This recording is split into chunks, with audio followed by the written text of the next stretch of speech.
Сәлеметсіздер ме? Қайырлы күн, YouTube оқырмандар. Каналыма қош келіпсіздер.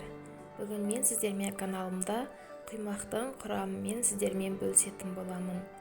Ал ендеше бірінші құрғақ ыдысымызға шекерімізді саламыз, жұмыртқадан салатын боламыз және сұйық майымызды одан кейін аз мөлшерде сүтімізден құйып алатын боламыз.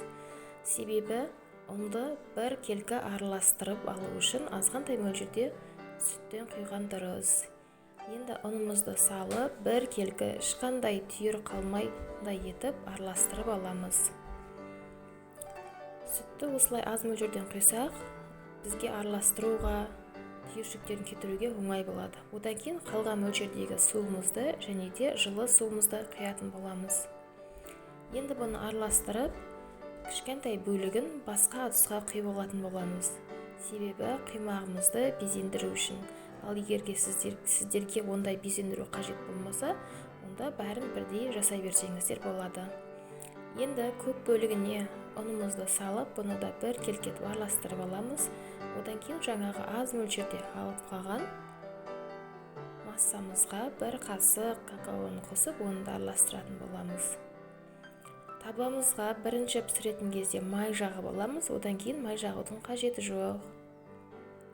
Безендіру үшін алған қоспамды осындай жарты литрлік баклажкаға құйып, төбесін кесіп алдым. Қақпағын одан кейін осылай безендіргенге ыңғайлы оңай болды.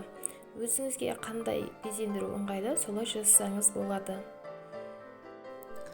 Құрметті де қадірменді менің YouTube оқырмандарым, құймақтарымыз дайын болғанша сіздермен кішігірім сұрақ жауап болсын.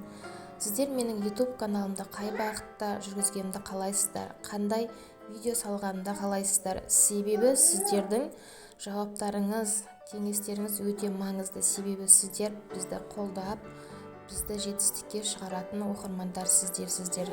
Мен жаңадан бастап жатқан ютубер болғандықтан сіздердің ойларыңыз өте маңызды. Сондықтан осы видеоны жүктегеннен кейін комментарийға өздеріңіздің ойларыңызды жазып, мені әрдайым қолдап, комментарий жазып, лайк басып отыруды ұмытпаңыздар. Мен сіздерді қатты жақсы көремін.